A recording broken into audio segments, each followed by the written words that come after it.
pinsan kaya Hello po, good morning po mga kalingap. At ngayong araw ay nandito tayo kay Ninong Nathan para kamustahin po siya, no. Siyempre may mga improvement na po sa kanyang bahay. Grabe, ang ganda ng kanyang bahay at sana soon magkapagawa rin tayo ng ganito din kagandang bahay. At siyempre tsaga-tsaga muna po tayo. Alam nyo naman, ang masipag na scouter ay ilaan natin ang mga kinita natin sa pagtulong po sa mga kababayan natin, ano. So ayan, darating din yung para sa atin. Sabi nga, wag daw tayo magmamadali. Ayun, grabing putik po dito. At ayan inaayos na yung bubong ni Ninong. At ito na po tayo dito sa kanilang bahay. At kung bago pa lang po kayo sa aking YouTube channel, paki-like and share po ng vlog na to. At huwag niyo pong kalimutan na i-subscribe po ang aking YouTube channel. Tara po, pasok tayo sa bahay ni Kuya. Okay, labas. Ay, ano? Yo! Yo, yo, yo! Naliligo ko yun. Are you cleaning your body? Yeah, you're taking your medicine, huh? Alright. Inayos niyo yung Kuya yung ano, bubong? Oo, lagi ko yung bulkas yung natulo dito sa pocket. Sana gragang ano, si CCTV, oh. Iyamanin na talagang ninong ko. May salamin pa sa labas. Iba ka na talaga. Yan na lang, nag-stock yung tubig yun sa may ano. Sa insulator. At may kasal na ano, sa labas. Iba talagang ninong ko, yayamanin. Nong, yayamanin ka na. May sausage ka pa, may... Nakita ko ito, pang TikTok itong binibili mo. Ito, TikTok to. Ha? Grabe. Iba talagang ninong ko, yayamanin na. Anong kulang, Nong? Wala nang kulang. Kisame na lang. Alabas pa, no? Ganda ng kwarto ni Ninong. Grabe, yayamanin. May painting pa. Galing pa sa Taiwan. May magic, ano pa, electric fan. Nakadikit sa stand niya. Korea, yeah. Grabe ang gamit nyo. Puro pang ibang bansa. May malaki ka pang TV. Made from ano ito? Ganda ng TV niya, oh. Iyon. Iba talaga ang Ninong Nathan. Parang ang wala na lang ay si Vincent Calyada ng ano, kagandang bahay. Bawal ka magpamahay. Bakit? Beneficiary na ang pinapabahay. Oo nga, no. Grabe naman yung nagsalita na yan, ano, pati daw ang Kalinga Vloggers. Pag Kalinga Vloggers ka na, wala kang karapatan magpabahay, dapat beneficiary ka. Kaya nga, grabe naman sila, oh. Kawawa naman kaming mga charity vlogger. Dapat daw mag-charity ka lang. Charity lang ng charity, huwag niyong isipin yung sarili, ano. Oo. Ganyan yung ginawa ko dati. Puro charity lang, hindi ko inisip sarili ko. Pero ngayon, nangyari. Anong masasabi nila dun? Hindi man nila pinapanood yung mga charity works. Kailangan natin ang sarili natin. Ano yun, iba lang ang tinutulungan mo yung sarili. Kaya nga, yung sarili hindi tinutulungan. Kaya nga. Yan! Paglaban mo, Ninong! Kailangan natin ipaglaban ang karapatan ng manggagawang Pilipino. Ayos na yung bubong mo, Nong. Sana nga, Ayos na, wag ha? Paulanin mo ulit. para matis ko na rin. Oo, para matis. Kaya buhusan mo ng ano, sa gripo baga. Buti ako muna yan sila. Mga babae, Kaya, ang mga babae yan, tingnan mo, yung mga gamit ni Ninong, talagang puro pang ibang bansa yan. Iba talaga, oh. Ibang iba talaga. Yes, welcome to my channel. Yahoo! Vincent Calyada. Dong, may pag-uusapan tayo kasi syempre, kahit ako, di din ako sang-ayon dun sa comment eh. Dun sa vlog mo. Sa vlog ko sa iyo na tapos ang dami pang sinabi na kapag mga chat tayo ng mga kalingap partners, ng mga kalingap, vloggers, na tayo daw yung nagiging beneficiary ng mga sponsor kasi tayo daw yung nagkakabahay. O wala kaming karapatan magkabahay. Na tayo. Alam nyo kasi bilang isang vlogger, ano mo kasi yan profession mo yan Yeah. So, ibig sabihin trabaho. Yeah. So pagkatrabaho, diyan ka na kumukuha ng lahat-lahat mo panggasto sa araw-araw. At the same time, yung pangarap mo. Yeah. Ang pinakamalaga lang naman dyan is hindi ka nagnanakaw sa kaban ng bayan. Flood control. Di ba? Oh. Lahat naman tayo nangangarap na magkabahay. Ano yun? Tulong ka lang ng tulong sa iba, tapos ikaw nangungupahan. Gaya ba yung nangyari sa akin? Tulong na akong tulong. Yung sarili ko pala, di ko pala naisip. Oh, di ba? Saka siyempre meron tayong Junakis, handa natin yung future. Yeah. Pag eskwela, pag college. Ano yun? Hindi ko paparalin anak ko kasi magtulong na magtulong. Yeah. Kabubuhan yan. Yeah. Naiinit ako. Hindi para naman sa mga ganon, sa mga nag-iisip na ganyan, nawakan yung pag-iisip natin. Hindi Yes. porkit na pumunta dito sa Camnorte para mag-charity, ay wala na kaming karapatan mangarap para sa sarili namin. Yes. Di ba? So, andyan na yung tumutulong tayo dahil nga bilang isang charity vlogger. Kung mayroon kang sapat na budget, mayroon kang sponsor na pang charity, pero pag wala, sabi nga ni Kuya Bal, unahin yung sarili nyo. Ano yun, magugutom ka, tapos magtutulong ka ng iba. Kaplastikan niyang ganun, Yeah. yung wala ka na makain, tapos tutulong ka pa sa iba para lang ka lang may upload sa YouTube channel mo, ay katarantaduhan yan. Yeah. Hindi ano yan, hindi Hindi ka ba reasonable. Hindi. Ako pa. Kaya, Katapos ang pangit lang kasi nung ganung nila na Yung komento na gano'n, Oo. Mayroon pa nga ako doon nabasa na sabi niya, natatawa na lang daw siya kasi pumunta dito sa Camnorte para mag-charity, pero ngayon kami ang nagpapabahay. Ganun, ganito kasi yan. Yeah. Pinakadabis na explanation dyan. Yeah. Yung mga tao kasi, mga viewers natin na kaka-comment ng mga negatibo against sa atin, yun yung mga taong may inggit sa katawan at hindi sila kontento sa buhay nila at hindi sila masaya sa buhay nila. Alam niyo kung bakit? Yeah. Pag masaya ka sa buhay mo na kung ano mayroon ka ngayon, ibig sabihin hindi mo mapapansin yung ano mga tao, ano yung mga nakapaligid sa iyo, ano yung mga napapanood mo. Kasi kontento ka sa buhay mo eh. Yeah. Masaya ka sa buhay mo. So ibig sabihin, pag hindi ka masaya sa buhay mo, marami kang makikitang negatibo na nakapalibot sa iyo. Yes. Tapos yung inggit talaga walang kagamutan yan. Yan. Kumbaga, diyan ka bang magbabagsak sa mga kaingitan mo? Diyan ka magdadaw. Kurikong kangkong, kahit sinong pinakamagaling na doktor, eksperto, hindi nagagamot yung sakit sa inggit. Yeah. Dapat kasi yan, maging ka pa, maging masaya din sa taon na... Kurikong. Hindi naman kasi, kami kasi bilang vlogger, mga... Minsan pinupost namin sa social media yung mga achievement namin, like itong bahay, pinupost namin yun. Hindi po yung bilang masabi mo para ipagyabang. Yes. Ibig sabihin, pag mayroon kang bahay, itago mo lang. Pagawa ka na lang sana underground, sa ilalim yung bahay. Bawa may sasakyan ka, may kotse ka, hindi mo siya pwede gamitin kasi baka makita ng iba. Kasi ang mindset sa ibang tao, pag mayroon kang ganyan, ang yabang naman. Yeah. Bakit nagkaroon na ng ganyan? Kasi nga, inggit. Kasi mayroon ka na wala sila. Yeah. Actually, pinapangarap naman nila yan. Ang problema lang, hindi nila naabot yung pangarap nila. Tapos ikaw yung nakaabot ng pinapangarap nila, so mabubuisit sila. Yeah. Yan the most important. Ting. And I, thank you. Yan. Kumbaga, dapat hindi din tayo mapangusga sa kapwa-tao na. Kurikong!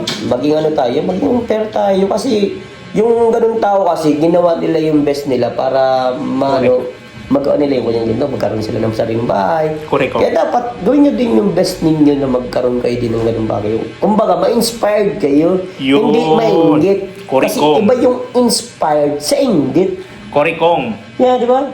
hindi naman ibig sabihin na pinupost namin, binablog namin, pinagmamayabang namin. Hindi ba Yes. pwedeng proud ka lang sa sarili mo Yes. dahil sa naabot mo yung bagay-bagay na pinapangarap mo na matagal na tapos biglang dumating? Kasi ito yung bagay na kapag marami kang mahihikayat at tao. May iba naman talaga na hihikayat talaga. Ay, gagayahin ko ito. Mas gagalingan ko din. Correct! Yeah, dapat ganun ang mindset. Kasi sabihin mo, nagawa niya nga eh. Oo, di ba? Para lang naman yung kanin yung kinakain. Oo. Except lang kung ginto ang kinakain mo. Oo nga. Kung nagawa ng ibang tao, gaya mo rin. Magagawa mo rin, di ba? Kori kong kangkong from Hong Kong. Wag lang natin i-prior yung yung inggit sa ating katawan. Kori kong, Dahil- dahil sa mga nagko-comment na negatibo, ay kayo lang din naman na magkakasala, di naman kami. Yes. Kasi kami, nag-i-enjoy lang kami sa buhay-buhay na mayroon kami. Mhm. Ang pinaka-importante lang naman dun is wala kang inaagrabyado na ibang tao. Yes, Lagi wala lang kang sinasabi. tinatapakang tao, ano? Kori kong kangkong from Hong Kong. Yan. Kaya sana maging lang tayo. Maging aware tayo sa mga komentong Masaya tayo sa buhay. Dapat Yes. ganun. Dahil, piliin lang natin maging masaya. Kori kong, Dahil kung hindi natin bibiliin maging masaya, Nay! Kori ka kay St. Peter. yeah. Sabi nga nila, minsan lang daw tayo dito mabuhay sa mundong ibabaw. Yes. I-enjoy na natin. Kasi hindi natin alam bukas, makalawa o mamaya, kunin na tayo ni St. Peter, who knows? Yes. Walang nakakaalam kung hanggang kailan tatagal ang buhay natin. So, Yes. habang naalam mo pa sa sarili mo na buhay ka pa at humihinga ka pa, gawin mo ng pinakamasayang parte ng buhay mo. Yes. Kasi nga, hindi natin alam mamaya, kahit segundo lang alam lumipas, kung kukunin ka na talaga eh. Yes. Machuchugi ka na. Kaya dapat enjoy. Your life while you're living in this world. And Yeah. Thank you. Kaya sa mga bashers dyan, actually hindi naman ako apektado. Minsan kasi tinatanmil ko lang siya. Para alam niya na nagbabasa rin ako ng comment. So, kaya tinatanmil ko sa minsan. Pero hindi ko sila binabanatan talaga, binabalahura. Kasi minsan kasi yung mga ganun tao kasi, kailangan lang nila ng paintindihin at kailangan nila i-open-minded. Kasi minsan kasi pag mga sarili, may kitig ang utak. Yeah. Lahat negatibong iniisip tungkol sa'yo. Kung ano man i-post mo sa social media, sabihin, nagyayabang ka na. Alam mo yung ginagawa mo, nagyayabang ka na. Hindi po yun. Maging proud ka lang sa sarili mo, nagiging proud ka lang sa sarili mo, kaya mo sa pinupost sa social media o kaya mo sa binablog, kasi nga, proud ka na naabot mo yung bagay-bagay na pinapangarap ng marami sa atin. Yeah. Diba? Kaya dapat natural. Chill lang. Chill lang. Kasi may napanood din kasi akong isang parang vlogger na napanood mo din ata yun. Anong content? Yung about nga dun sa mga bagay-bagay na pupundar mo, nabibili mo. Hindi mo kailangan itago yan eh. Kurikong. Kasi kung paano maggamit no? Kaya ka nga bumili ng ganyan para magamit mo, Yeah. hindi para ipagyabang. Yan. Diba? Kasi kaya mo, kaya nyo rin. Yes, kaya ko rin. Ano lang kasi yan, kung baga swerte-swerte lang sa buhay at napapaagal lang yung pagbigay sa'yo ng Panginoon. Kasi lahat naman tayo nangangarap at nagdadasal sa Panginoon na sana magkaroon ako ng mga ganyan-ganyan. Alam mo ako baga, nung nasa Manila pa ako, di ba, nung ang trabaho ko doon, di ba, yung sa GMA. Sabi ko, kasi napabayaan ko na bagang pag-YouTube ko dati, nag-focus na ako doon sa trabaho sa Manila, sa Facebook, tapos doon sa GMA. Sabi ko, bumalik lang talaga ang viewers ko kahit sabi ko, kumita lang ako ng 10, 20, 15. Isa ka na din. Oo, lagi kong dinadasal yun. Kasi napabayaan ko na kasi ang YouTube eh. Di ibig sabihin dating artista ka pala. Ay, hindi mo napapanood? Hindi ko pa napanood yun. Magpapa-autograph ka? Yes, para po sa mga hindi nakakaalam, nung wala ako dito, yun yung naging sideline ko doon. Ano po ako, stuntman double. Di ibig sabihin, artista to. Kori kong kangkong. Yeah. Kaya lang, siyempre, kadalasan hindi kami nakikita kasi double nga. Oo nga. Pero mayroon akong eksena na nakita ko, Shining Inheritance, hanapin nyo lang po yun. Buong episode na yun, nandun ako dyan, kaya lang, bibihira kami makita. Nakita ako nung malapos na mag-end. Ano ako, isang pulis na maganda. Ouch! Kori kong, tinamaan nakit ng bala. Ay! Thank you! Tinamaan ako. Paano yung acting? Ouch! Gwapang bumaril eh, si Wilder Ramos. Si Wilder Ramos na bumaril sa ako. Oh my God. Ang gwapo ng bumaril. So yung pinapadalangin ko dati, lagi-lagi, na sana pag bumalik ako sa pag-YouTube, sana kumita ako ng ganun lang. Ang importante lang mayroon kang kumikita. Kasi hindi pa naman kami pwede mag-charity kung wala ka naman pera. Yes. Ang pag-charity po kasi sunugan ng pera yan eh. Yeah. Sunugan ng bulis yan guys. Kung wala kang sponsor, Yes. Pero kung darating yung pagkakataon na magkakaroon na ulit, na pera marami yan. balik ulit tayo. Balik tayo ulit. Kaya lang siyempre sa ngayon, priority muna natin yung sarili natin. Di ba napansin natin yan, Ninong, nung time na nag-charity tayo? Yung talaga, real talk po ito mga kalingap. Yung nag-charity kami, mahina talaga yung views. Super. Pero yung mga kwakulitan lang namin, yung kwela, yung mga ganun, Oo. mas maganda pa yung views. Yung po yung napansin namin. Kaya Marami kasi siguro hindi stress daw sa buhay. ma-question about dyan. Kasi naranasan po namin. Kaya Hinahanapan ka ng charity ngayon, hinahanapan ka ng charity. Mm. Ngayon pa nag-charity ka naman, walang views. Oh. Ay ano na tayo? Paano yun? Ang ano natin, paano tayo i-income dyan ng para sa pangsarili natin, para sa pangpamilya natin, kaya nga tayo nagbablog. Kasi hindi naman po lahat yan ibibigay mo sa charity yan. Yes. Kaanuhan niya po yan, katarantaduhan niya na lahat na may nagsabi na vlogger, huwag kayong maniwala dyan na ang lahat ng kita ko, bigay ko sa charity. Kalukuhan yan. Ano ka mayaman? Yes, real talk. Ano lang yan, percent lang yan. May percent sa pag-charity, may percent ka sa sarili mo, may percent ka para sa savings mo, para pag may emergency. Oo, ha? Yes. Kasi ang pagiging isang vlogger kasi profesyon yan. Yeah. Trabaho po yan. Oo. So naging trabaho mo yan so karirin mo siya. Yeah. Di wag na magalit na. Ah, Yeah. Wag na maingit, wag na magalit. koreko. Kasi lahat ng bagay, tandaan niyo po mga kalingap, lahat ng bagay na naipupundar mo sa mundong ibabaw na to, hindi natin yan madadala sa Ay, hukay. matutunan umiyang. Hindi natin yan madadala para sa hukay, pero hindi natin madadala sa langit. Hindi natin Okay, sa madadala kung saan. impyerno. Hindi natin madadala kung saan man tayo. Lahat ng mga bagay-bagay kasi Yes. na mayroon ka dito, hindi mo yan madadala. Yeah. Ang pinakamagandang maiwan mo dito sa mundong ibabaw, yung legacy mo. Yes. Yung pinakamagandang maiiwan mo dito, ano ka ba nung nabubuhay ka? Sino ka ba nung nabubuhay Yes. ka? Yun ang pinakamaganda. Yung mga material na bagay na yan, lahat naman yan nawawala. Yeah. Wala ka madadala yan, nagsingkong duling. Yes. Kasi sabi nila, pag Perfect. natsugi na raw tayo, kaluluwa na lang natin ang mapunta kung saan man tayo, kung langit o impyerno. Yeah. Yun lang naman talaga, langit impyerno. So, yan mga bagay-bagay na mayroon ka, hindi mo madadala yung kaya ang pinakang ano doon, makontento ka sa kung anong mayroon ka. Yeah. Enjoyin mo lang. Kurikong, Maging masaya ka lang. And thank you. Yeah. Contentment talagang pinaka-importante sa buhay. Kasi pag kontento ka sa buhay mo, hindi ka na mangarap ng sobra-sobra. Kasi anuhin mo naman yan. Yeah. Sabi ko nga ako, ganito, may bahay na ako, may kita. Magkumita lang ako ng sapat na pang-araw-araw na mini Diyos. And then, Tapos, meron ako masave para sa pang-college niya. Tapos may Mga pang-papa. pang-emergency. Kurikong kangkong pang-boylet. Yeah. The most important. So, ayan ha, para malinawan po kayo mga kalingap. Huwag naman po tayo isda. Kasi mahal ka talaga nila, Kurikong. Pero pag inanapan ka ng charity, sabi mo, panoorin mo yung mga nakalipas na Oo. Ay, charity, ang dami. Panoorin nyo doon, halos araw-araw. Yeah, Mga old video ko, Yeah. ganun. Marami kasing pag charity kasi maraming kaparaanan kung paano ka mag-charity. Yes. Hindi naman lahat ng charity mamigay ka ng bigas. Yes. Hindi lahat ng charity mamigay ka ng pera. At saka may mga bagay na pabahay. charity ka na hindi mo makikita sa vlog eh. Kurikong. Hindi naman pwedeng lagi pakita, Oo. Kailangan mo ba ipakita lagi-lagi? Hindi naman lahat lagi-lagi talaga. Kaya lang kami kasi bilang isang vlogger, kasi siyempre vlogger kami. Simple logic lang yun. Siyempre magbablog kami at vlogger kami. Oo nga.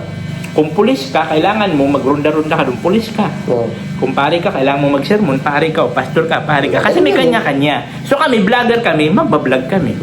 Vlogger kami. Isa pa. Di ba? Kung magbubuilit ka, hindi magbubuilit. So, ayan. Kurikong kangkong. Maraming salamat po sa inyong lahat kasi ganyan po talaga. Nalala ko si Ninong kasi scout lang, ikot-ikot. Hindi natin kailangan Ako kasi hindi ako makagala-gala, gawa nga ng siyempre maulan. Oo. Wala bagang biyahe papunta dito. Oo nga. So kailangan ko maghatid sundo sa Junakis ko. Kasi Siyempre, wala kasi, obligation. pag doon kasi, Vincent, sa labasan, mag-arkila ka ng tricycle, 50, 60, parang ganun. Aray ko, pagod. Oo, i-araw-arawin mo yun. Di hatid sundo ko na lang siya. Oo nga. So, saka nag-iisa lang naman yun. Kurikong, nag-iisa So, ayan. lang. Ano masasabi mo sa mga nagsusuporta sa'yo? Ay maraming salamat po sa mga viewers ni Vincent na mayroon nanonood sa akin. Hindi man lahat, yung mayroon lang, mga nanonood. Thank you so much po. Especially po sa mga hindi nag-skip ng ads, sa mga nag-share ng Yeah, blessing. thank you so much. po. Like kong sinasabi, si God na pong bahala magbigay ng tukli sa binibigay niyong blessings. Hindi man sa akin, sa lahat ng mga vloggers na mga kasama natin sa Kalingap. Yeah. And of course, enjoy lang ang buhay. And Importante. supportahan po natin Nathan Cute Vlog. Kurikong kangkong. Thank you so much. God bless everyone. Babos Bye-bye. at kami po ay sisibong na. Yeah. Kakain kami. Yes. Thank you. Babos.